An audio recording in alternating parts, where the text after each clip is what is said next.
Hello good morning जोहार। आप सभी को स्वागत है आपके अपने YouTube channel JL Jharkhand lives में। तो दोस्तों आज है 5 मार्च। तो हम लोग यहाँ पर आज 5 मार्च के झारखंड के महत्वपूर्ण करंट अफेयर क्वेश्चन देखने वाले हैं। तो जुड़ जाइए सभी लोग, सभी को गुड मॉर्निंग, सभी को जोहार। और चलिए हम लोग यहाँ पर आज के जो भी महत्वपूर्ण करंट अफेयर क्वेश्चन बनेंगे वो सारे ही हम लोग यहाँ पर एक करके डिटेल्स में देखने वाले हैं। और दोस्तों यदि आप डेली करंट अफेयर्स की पीडीएफ चाहते हैं तो हमारा टेलीग्राम ग्रुप है, आप वहां पर ज्वाइन हो जाइए। वीडियो के नीचे आपको डिस्क्रिप्शन में लिंक मिल जाएगी, आप वहां पर क्लिक कर हमारा टेलीग्राम ग्रुप ज्वाइन कर सकते हैं। वहां पर पीडीएफ जो है प्रोवाइड कर दी जाती है, तो पीडीएफ के लिए हमारा टेलीग्राम ग्रुप जरूर ज्वाइन कर लीजिए, ठीक है। तो चलिए हम लोग यहाँ पर आज के पहले प्रश्न की ओर चलते हैं। और आज का यहाँ पर जो पहला प्रश्न है उससे पहले आप सबको यहाँ पर मैं बता दूं कि हमारी आज सुबह 10 बजे से लगातार दिन भर, आज संडे का जो यहाँ पर दिन है वो लगातार ही आपका मैराथन क्लासेस चलने वाला है। JSSC मैराथन क्लासेस दिन भर यहाँ पर यूट्यूब में लाइव क्लासेस चलेंगी और आप सब जो है वो उस क्लास से जुड़िए। सुबह 10 बजे से लेकर शाम 6 बजे तक जो है वो अलग अलग टाइम पर अलग अलग विषयों के यहाँ पर मैराथन जो है वो सेशन यहाँ पर होने वाला है आज, ठीक है। तो ये महामैराथन हो रहा है और झारखंड के इतिहास में ये पहली बार ऐसा हो रहा है कि आपको दिन भर यहाँ पर क्लासेस जो है वो मिलेंगी यूट्यूब पर लाइव, वो भी बिल्कुल फ्री। सुबह 10 बजे से मैथ यहाँ पर लाइव रहेगी, उसके बाद सुबह दोपहर का जो 12 बजेगा उस टाइम पर साइंस की यहाँ पर आपकी जो है महामैराथन क्लासेस लगेंगी।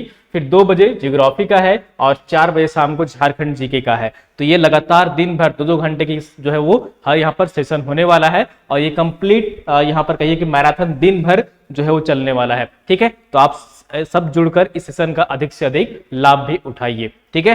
तो चलिए पहले प्रश्न की ओर चलते हैं। और आज का यहाँ पर जो पहला प्रश्न है वो है अमृत योजना के तहत, ठीक है, अमृत योजना के तहत राज्य के कितने पार्कों को विकसित करने के लिए प्रत्येक पार्क के लिए 1 करोड़ रुपए राशि केंद्र सरकार मुहैया कराएगी।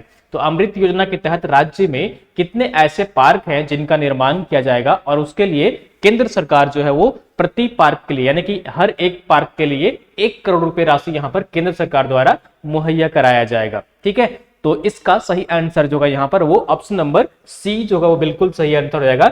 यानी कि राज्य भर में, ठीक है, राज्य भर में जो कुल पार्कों का निर्माण किया जाएगा वो 35 होगा, यानी कि 35 पार्क यहाँ पर होंगे। और इन सभी को निर्माण के लिए यहाँ पर केंद्र सरकार अमृत योजना के तहत 1 करोड़ रुपए राशि जो है वो केंद्र सरकार की तरफ से यहाँ पर मुहैया कराई जाएगी।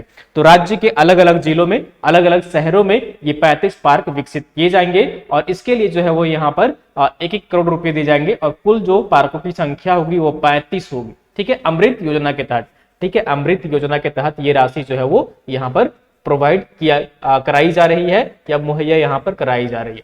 चलिए हम लोग यहाँ पर इससे संबंधित जो भी फैक्ट्स निकल कर आ रहे हैं वो हम लोग यहाँ पर देख लेते हैं। तो राज्य के विभिन्न शहरों में प्रति एकड़ 1 करोड़ रुपए की लागत से पार्कों का विकास किया जाएगा। पलामू प्रमंडल के नगर निकायों में 6, उत्तरी छोटानागपुर प्रमंडल में 10, दक्षिणी छोटानागपुर प्रमंडल में 4, संथाल परगना प्रमंडल में 11 और कोल्हान प्रमंडल में 4 पार्कों का विकास के लिए यहाँ पर जो है वो चिन्हित किया गया है। तो अलग अलग प्रमंडल है, प्रमंडलवार जो है वो यहाँ पर पार्कों का बंटवारा किया गया है और ये शहरों में भी जो है वो इसका बंटवारा जो है चिन्हित यहाँ पर कर लिया गया है कि कहाँ कहाँ ये निर्माण किया जाएगा, ठीक है। केंद्र सरकार अमृत योजना के तहत राज्य में 35 पार्कों को विकसित करने के लिए सहायता यहाँ पर प्रदान कर रही है और झारखंड राज्य में जुडको है, ठीक है, जुडको है जो इसका निर्माण कार्य यहाँ पर करेगी। तो जुडको ने पार्क निर्माण में कंक्रीट का उपयोग कम से कम करते हुए हरियाली पर विशेष ध्यान देकर विकास योजनाएं तैयार की है। इनमें जो है वो क्या क्या सुविधाएं होंगी वो यहाँ पर देख लीजिए। तो इनमें व्यायाम के लिए, एक्सरसाइज के लिए ओपन जिम होगा, मॉर्निंग वॉक के लिए पाथवे होगा और फुटपाथ भी यहाँ पर उसमें शामिल होगा। पार्क को आकर्षक बनाने के लिए लैंडस्केपिंग और लाइटिंग भी की यहाँ पर जो है वो की जाएगी। साथ ही साथ यहाँ पर शौचालय और पेयजल की व्यवस्था यहाँ पर किया जाएगा। विश्राम के लिए जो है वो यहाँ पर बेंच भी लगाए जाएंगे और जुडको ने पार्कों के विकसित के लिए यहाँ पर DPR तैयार जो है वो कर लिया है। तो राज्य में अमृत योजना के तहत कुल पार्कों का यहाँ पर जो निर्माण किया जाएगा प्रत्येक पार्क के लिए 1 करोड़ रुपए राशि यहाँ पर केंद्र सरकार मुहैया कराने जा रही है और ये जो पार्कों की संख्या है वो कितनी है, 35 पार्कों का यहाँ पर निर्माण किया जाएगा, ठीक है। चलिए नेक्स्ट क्वेश्चन की ओर चलते हैं और अगला जो यहाँ पर क्वेश्चन है वो है सेकेंड नंबर। प्रथम झारखंड साहित्य अकादमी स्मृति सम्मान 2022-23 के लिए कितने साहित्यकारों का चयन किया गया है। तो प्रथम बार फर्स्ट टाइम जो है वो झारखंड साहित्य अकादमी स्मृति सम्मान 2022-23 प्रदान किया जाएगा। तो इस सम्मान के लिए कितने साहित्यकारों का चयन किया गया है, ठीक है, कितने लिटरेचर सॉरी यहाँ पर लिटरेचर्स हैं जो कि यहाँ पर उनको ये अवार्ड जो है वो दिया जाएगा, ये तो यहाँ पर सम्मान उनको किया जाएगा।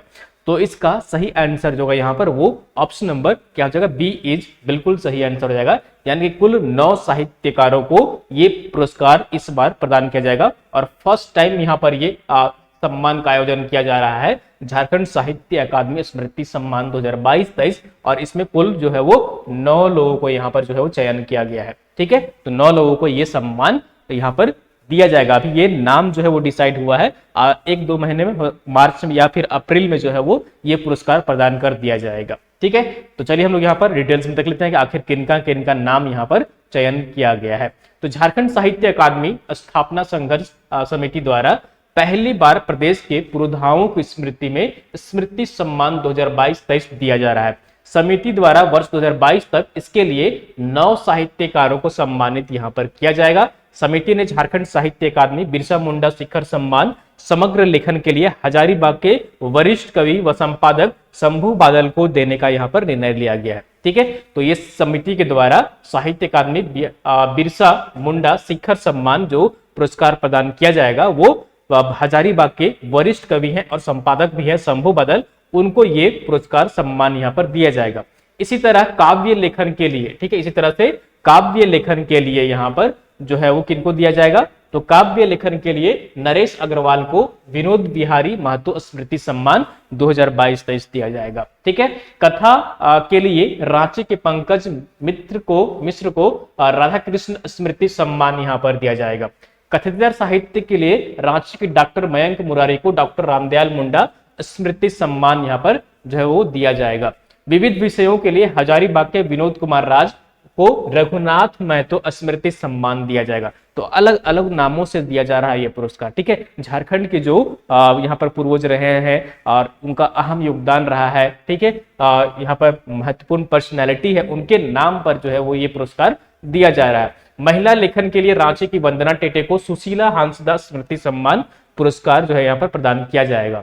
साहित्य पत्रकारिता के लिए दुमका के अमरेंद्र सुमन को महेंद्र सिंह स्मृति सम्मान यहाँ पर प्रदान किया जाएगा। खोटा भाषा के लिए बोकारो के बासु बिहारी को श्रीनिवास पानुरी स्मृति सम्मान तथा कुमारी भाषा के लिए रांची के रतन महतो सत्यार्थी को सृष्टिधर स्मृति महतो स्मृति सम्मान देने का यहाँ पर निर्णय लिया गया है। और ये सम्मान जो है वो कहाँ पर आयोजित की जाएगी, रांची में आयोजित की जाएगी कार्यक्रम, और यहाँ पर ये अप्रैल में जो है वो माह में ये पुरस्कार प्रदान किया जाएगा।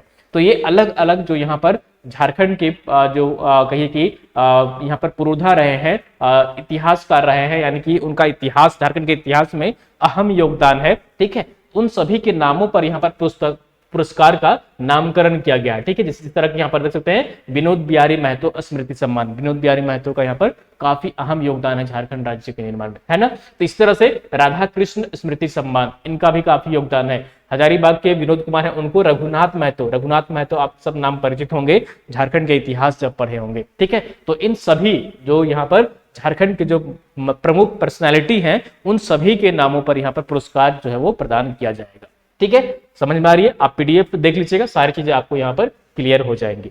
नेक्स्ट क्वेश्चन की ओर चलते हैं, और अगला जो यहाँ पर क्वेश्चन है 3rd नंबर क्वेश्चन, वो है पुस्तक से संबंधित। हाल ही में एक पुस्तक विमोचन हुई है, यानी कि लॉन्च हुआ है, प्रकाशित की गई है, और ये जो पुस्तक का नाम है वो है डॉक्टर कहकशा परवीन फिक्री व फनी जहाद के लेखक कौन है। ठीक है, हाल ही में यह पुस्तक जो है वो विमोचन की गई है और यानी कि प्रकाशित की गई है। तो इस पुस्तक के जो लेखक है वो कौन है, तो इसका सही आंसर जो है यहाँ पर वो ऑप्शन नंबर बी जो है वो बिल्कुल सही आंसर हो जाएगा। ये है मोहम्मद हुसैन है। कौन है? मोहम्मद हुसैन है। और ये जो पुस्तक लिखी गई है ना, डॉक्टर कहकशा परवीन फिक्री व फनी जहाद, ठीक है, तो इस पुस्तक का लिखने का मुख्य उद्देश्य है जो कहिए कि रांची विश्वविद्यालय की यहाँ पर पूर्व विभाग अध्यक्ष उर्दू विभाग की रही थी और उनके सम्मान में यह पुस्तक लिखा गया है। ठीक है, तो ये रांची विश्वविद्यालय की ये उर्दू विभाग की पूर्व विभाग अध्यक्ष थी, विभाग की अध्यक्ष थी, उन्हीं के सम्मान में ये पुस्तक लिखा गया है।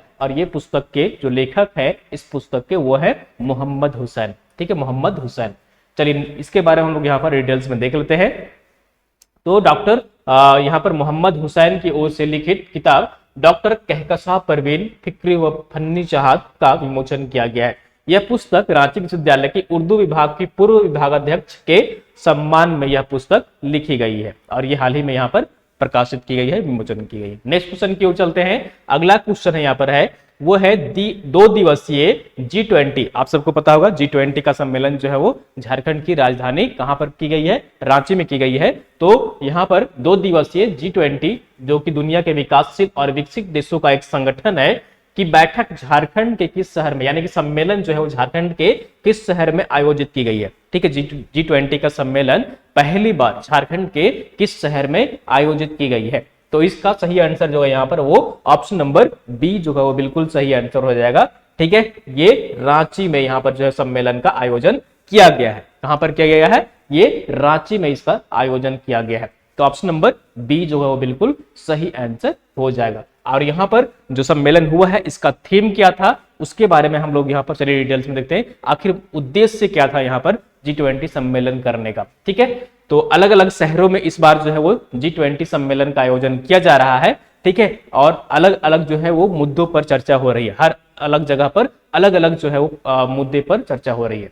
तो 2 दिवसीय G20 सम्मेलन का आयोजन झारखंड की राजधानी रांची में 2 एवं 3 मार्च 2023 को संपन्न हुई है। इस सम्मेलन में 16 G20 सदस्य आमंत्रित अतिथि देशों एवं अंतरराष्ट्रीय संगठनों के 21 विदेशी प्रतिनिधियों ने यहाँ पर भाग लिया था। इस सम्मेलन में लगभग 40 भारतीय विशेषज्ञ ने भी जो यहाँ पर पार्टिसिपेट किया था, भाग लिया था। और सम्मेलन का समन्वय वैज्ञानिक और औद्योगिक अनुसंधान परिषद CSRI नई दिल्ली के द्वारा जो है वो किया जा रहा था, यानी जितना सारा जो मैनेजमेंट है वो किसके द्वारा किया जा रहा था, तो ये CSIR नई दिल्ली के द्वारा किया जा रहा था। और 3 सत्रों में आयोजित सम्मेलन में सतत ऊर्जा, ठीक है, सतत ऊर्जा के लिए सामग्री के विभिन्न पहलुओं पर चर्चा यहाँ पर की गई है। तो रांची का जो थीम था वो क्या था, यहाँ पर सतत ऊर्जा। ठीक है, ये जो है यहाँ का थीम था। ठीक है, यानी कि इसी पर जो है वो यहाँ पर सम्मेलन का आयोजन किया गया है। ठीक है, और जिसमें ऊर्जा सामग्री और उपकरणों से संबंधित 21वीं सदी के चुनौतियों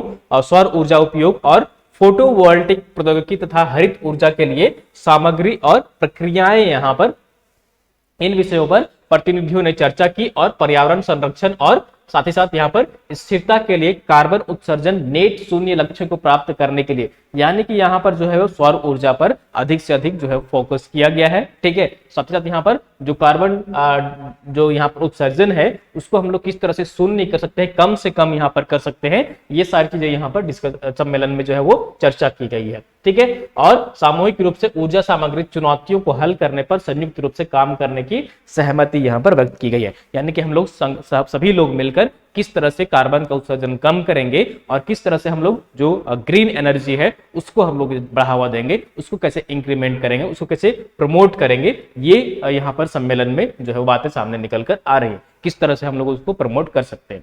झारखंड में खनिज और सामग्री संपदा है जिसका हमारी ऊर्जा आवश्यकताओं को पूरा करने के लिए निरंतर उपयोग करने की आवश्यकता है। भारत की अध्यक्षता के तहत G20 का थीम जो है वो क्या है, वसुधैव कुटुंबकम। ठीक है, इसका जो नाम है या कि संस्कृत में ये शब्द है वसुधैव कुटुंबकम, और इसका मतलब है एक पृथ्वी, एक परिवार, एक भविष्य, एक तरह से आवश्यकता पर प्रकाश डालता है। ठीक है, तो इस बार का जो थीम है, ठीक है, G20 का वो क्या है, वसुधैव कुटुंबकम है। ठीक है, ये G20 का थीम रहा है। रांची में मुख्यतः सतत ऊर्जा के लिए सामग्री विषय पर सम्मेलन का आयोजन किया गया है। तो यहाँ पर देख लीजिए सतत ऊर्जा जो है उसी पर यहाँ पर जो सम्मेलन में चर्चा की गई है और G20 का यहाँ पर समापन हुआ है। ठीक है, और भी यहाँ पर देख लीजिए इस सम्मेलन के बाद 3 और यहाँ पर जो है वो कार्यक्रम का आयोजन किया जाएगा, 3 सम्मेलन का आयोजन किया जाएगा। वो डिब्रूगढ़ असम में किया जाएगा, धर्मशाला हिमाचल प्रदेश में किया जाएगा और दीव में सर्कुलर जैव अवस्था ऊर्जा संक्रमण के लिए पर्यावरण नवाचार विषयों पर आयोजित किए जाएंगे और सस्टेनेबल ब्लू इकोनॉमी हासिल करने की दिशा में वैज्ञानिक चुनौतियों और अवसर पर क्रमशः चर्चा होगी।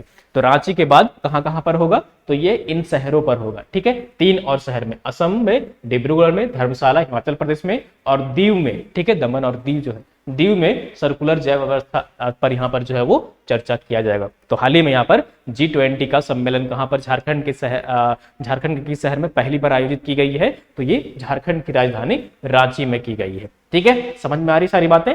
चलिए नेक्स्ट क्वेश्चन की ओर चलते हैं। अगला क्वेश्चन यहाँ पर है, वो है 5th नंबर क्वेश्चन। हाल ही में संपन्न हुए रामगढ़ विधानसभा उपचुनाव 2023 में विधानसभा के नए सदस्य यानी कहिए कि जो नए विधायक के रूप में कौन चुने गए हैं। ठीक है, तो इसका सही आंसर जो है यहाँ पर वो ऑप्शन नंबर क्या हो जाएगा, ऑप्शन नंबर सी हो जाएगा। ठीक है, ये कौन है, सुनीता चौधरी है। कौन है, सुनीता चौधरी है। ठीक है, और ये जो है वो अब यहाँ से विधायक चुनी गई है, यानी कि ये विधानसभा के नए सदस्य अब यहाँ पर चुनी गई हैं। ठीक है, तो ऑप्शन नंबर सी जो है वो बिल्कुल सही आंसर हो जाएगा। 27 फरवरी को जो है वो यहाँ पर वोटिंग हुई थी। ठीक है, 27 फरवरी को यहाँ पर वोटिंग हुई थी और 2 मार्च को यहाँ पर जो है वो, ठीक है, 2 मार्च को यहाँ पर जो है वो काउंटिंग हुई थी। ठीक है, 2 मार्च को यहाँ पर काउंटिंग हुई थी और इसमें जो विजेता बनी है वो कौन बनी है, सुनीता चौधरी है, जो किससे बिलोंग करती है, आजसू से। ठीक है, आजसू से जो है वो बिलोंग करती है, all Jharkhand student union party है आजसू, उसी की ये यहाँ पर ये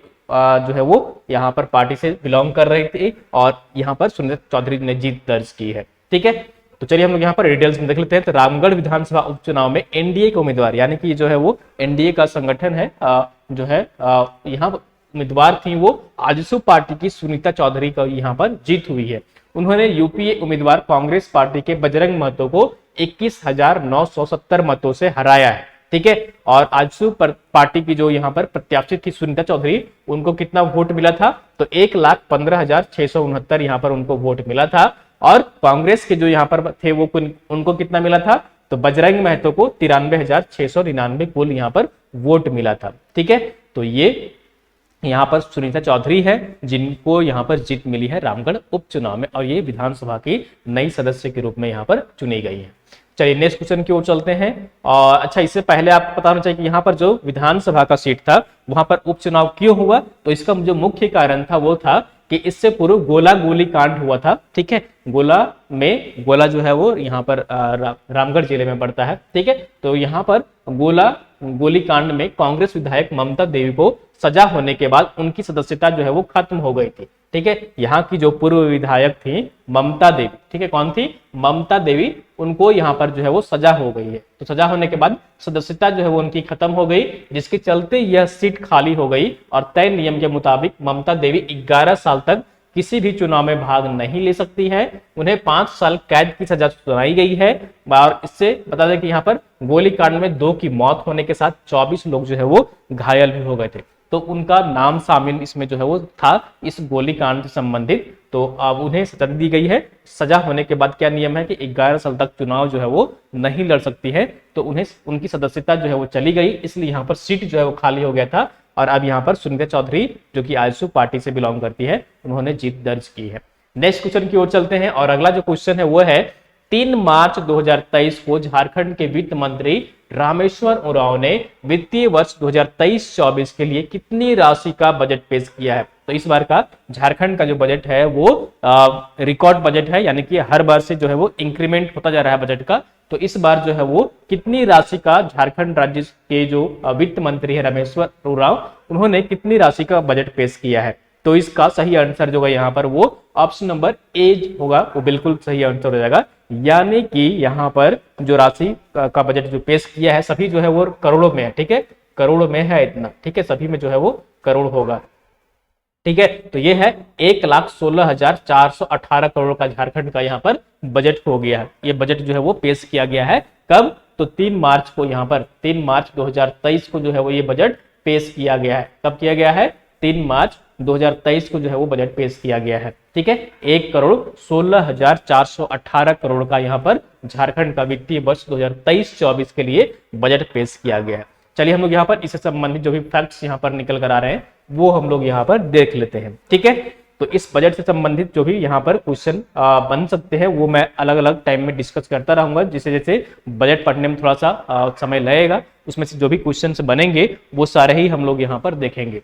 तो वित्तीय वर्ष 2023-24 के लिए 1,16,418 करोड़ रुपए का बजट पेश किया गया है। इस बार बजट में सबसे ज्यादा राशि सामाजिक क्षेत्र के लिए दी गई है। सामाजिक क्षेत्र के लिए 43,303.44 करोड़ रुपए का प्रावधान किया गया है। इसके दायरे में शिक्षा, स्वास्थ्य, समाज कल्याण, कला संस्कृति और श्रम नियोजन शामिल है। इस बजट को झारखंडी अस्मिता से जोड़ते हुए नागपुरी नाम दिया गया है हमिनकर बजट। ठीक है, इस बजट का जो नाम दिया गया है वो क्या दिया गया है? हमिनकर बजट। ये इस बजट का नाम है, यानी कि हम लोगों का बजट, ये जो है वो इसका नाम दिया गया है। नागपुरी में क्या कहते हैं हम लोग? हमिनकर बजट। ठीक है, तो इसलिए इसका नाम जो है इस बजट का क्या है? हमिनकर बजट। वित्त मंत्री ने बजट भाषण में कहा कि चालू वित्तीय वर्ष की तुलना में आगामी बजट 15% ज्यादा है। बिल्कुल, पिछले बार जो राशि बजट पेश किया गया था वो कितना किया गया था? 1,01,101 करोड़। ठीक है, 101,101। ठीक है, तो ये पिछली बार जो है इतनी राशि का बजट पेश किया गया था, तो इस बार जो है वो कितनी की गई है?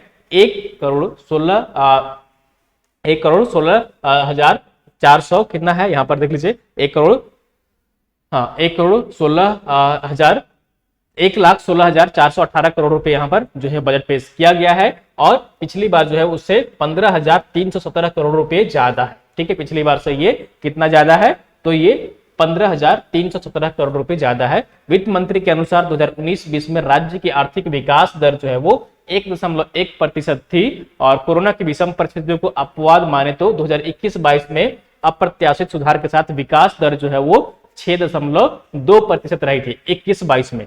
2022-23 में राष्ट्रीय आर्थिक विकास दर 7% की तुलना में झारखंड की विकास दर 7.8% रहने की अनुमान यहाँ पर है। बजट में सामान्य प्रक्षेत्र के लिए 33,378.45 करोड़ रुपए सामाजिक क्षेत्र के लिए और 43,303 करोड़ था आर्थिक प्रक्षेत्र के लिए यहाँ पर 39,736.11 करोड़ रुपए का प्रावधान किया गया है। तो इस बार जो यहाँ पर कहीं की यहाँ पर फोरकास्ट किया गया है डेवलपमेंट का जो यहाँ पर रहेगा वो कितना रहेगा? जीडीपी का वो यहाँ पर जीडीपी रहने की संभावना जो है, विकास दर रहने की संभावना है वो 7.8% यहाँ पर रहने की संभावना है। ठीक है, इस साल 2023-24 में। ठीक है, और वित्त मंत्री ने बजट में यहाँ पर कहा है कि ये सेम चीज हो गई यहाँ पर। ठीक है, उसके बाद यहाँ पर देख लीजिए वर्ष 2023-24 में राजकोषीय घाटा जो रहा था वो कितना रहा था? 11,674.57 करोड़ रुपए का राजकोषीय घाटा रहा 2023-24 में रहने का अनुमान है। और साथ ही साथ यहाँ पर अनुमानित जो जीएसटीपी है, ठीक है, यहाँ पर वो कितना है? 2.76% है। ठीक है, तो ये जो है वो जितना ये राशि है उसका 2.76% है। और वर्ष 2023-24 में राज्य की आर्थिक विकास दर 2011-12 के स्थिर मूल्य तथा वर्तमान मूल्य पर क्रमशः 7.4 तथा 11.06% अनुमानित है। ठीक है, तो ये यहाँ पर फोरकास्ट किया गया है जीएसटीपी। ठीक है, तो ये यहाँ पर इंपॉर्टेंट फैक्ट्स निकल कर आ रहे हैं, ये आप यहाँ पर याद रखिएगा। ठीक है, चलिए नेक्स्ट क्वेश्चन की ओर चलते हैं और अगला जो यहाँ पर क्वेश्चन है वो है आंसर ऑफ द डे। ठीक है, पिछले सेशन में आपसे जो है प्रश्न पूछा गया था और इसका आप लोगों ने मैक्सिमम लोग सही आंसर कमेंट किए थे, जैसा कि मैं कमेंट बॉक्स में देख पा रहा था। ठीक है, जो प्रश्न पूछा गया था कि हाल ही में मुख्यमंत्री हेमंत सोरेन ने रांची विश्वविद्यालय परिसर में 5,000 विद्यार्थियों की क्षमता वाली लाइब्रेरी का जो निर्माण यहाँ पर किया जाएगा वो उसके लिए किसके साथ यहाँ पर राज्य सरकार ने करार किया है? तो इसका सही आंसर जो है यहाँ पर वो ऑप्शन नंबर ए यानी कि सीसीएल के द्वारा जो है वो यहाँ पर निर्माण कराया जाएगा, यानी कि करार किया गया है राज्य सरकार के साथ। तो वो कौन सी कंपनी है? सीसीएल है। ठीक है, और यहाँ पर देख लीजिए लाइब्रेरी का जो है निर्माण किया जाएगा वो 5,000 विद्यार्थियों की क्षमता होगी और इसमें 62.43 करोड़ रुपए का यहाँ पर खर्च आएगा और इसके लिए राज्य सरकार ने सीसीएल के साथ करार किया है। और ईसीएल के साथ करार करके गोड्डा के महगामा में, ठीक है, वहां पर जो है वो 300 बेड का जो है अस्पताल के निर्माण के लिए करार किया है राज्य सरकार ने। ठीक है, तो वो भी आप याद रखिएगा। और कुछ लोग कमेंट भी किए थे कि ईसीएल के द्वारा जो है वो गोड्डा के महागामा में जो है वो 300 बेड का हॉस्पिटल जो है वो निर्माण किया जाएगा। चलिए आज के प्रश्न की ओर चलते हैं और इसका सही आंसर आप सबको कमेंट करके बताना है कमेंट बॉक्स में।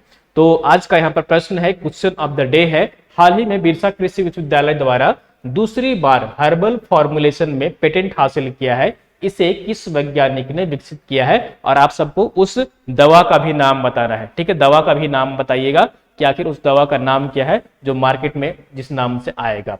तो यहाँ पर ऑप्शन देख लीजिए, पहला ऑप्शन है डॉक्टर कुणाल मिंज, दूसरा ऑप्शन है डॉक्टर कौशल कुमार, तीसरा ऑप्शन है डॉक्टर अभिषेक मिश्रा, चौथा ऑप्शन है डॉक्टर ब्रिज मोहन कुमार। तो आप सबको कमेंट करके बताना है कि इसका सही आंसर क्या हो जाएगा। यानी कि हाल ही में बिरसा कृषि विश्वविद्यालय के वैज्ञानिक द्वारा एक दवा का यहाँ पर जो है वो दवा है जो है वो विकसित किया गया है, और उसका नाम क्या है बताना है, और उसका विकसित जो डेवलप किए हैं वो कौन है, ये आपको यहाँ पर कमेंट करके नाम बताना है। ठीक है, तो दोस्तों ये थी यहाँ पर आज की झारखंड की महत्वपूर्ण करंट अफेयर क्वेश्चंस, और उम्मीद करता हूँ कि आपको सेशन पसंद आई होगी। और दोस्तों आप सबको बता दो कि आज दिन भर जो है वो ये मैराथन क्लासेस चलने वाली है, तो आप सब मैराथन क्लासेस से जुड़ सकते हैं और दिन भर जो है सेशन से जुड़े रहिए। अलग अलग सब्जेक्ट की आपकी जो है वो यहाँ पर क्लासेस मिलेंगी, और बिल्कुल ही मुफ्त दिन भर सुबह 10 बजे से लेकर शाम 6 बजे तक लाइव क्लासेस चलेंगी। तो आप सब सेशन से जरूर जुड़िए। ठीक है, तो चलिए आज की सेशन को हम लोग यहाँ पर समाप्त करते हैं, फिर मिलते हैं कल सुबह इसी टाइम, सुबह 6 बजे मॉर्निंग में। तब तक आप सब अपना ख्याल रखिए, मोटिवेटेड रहिए और पढ़ाई जारी रखिए। ठीक है, थैंक यू सो मच।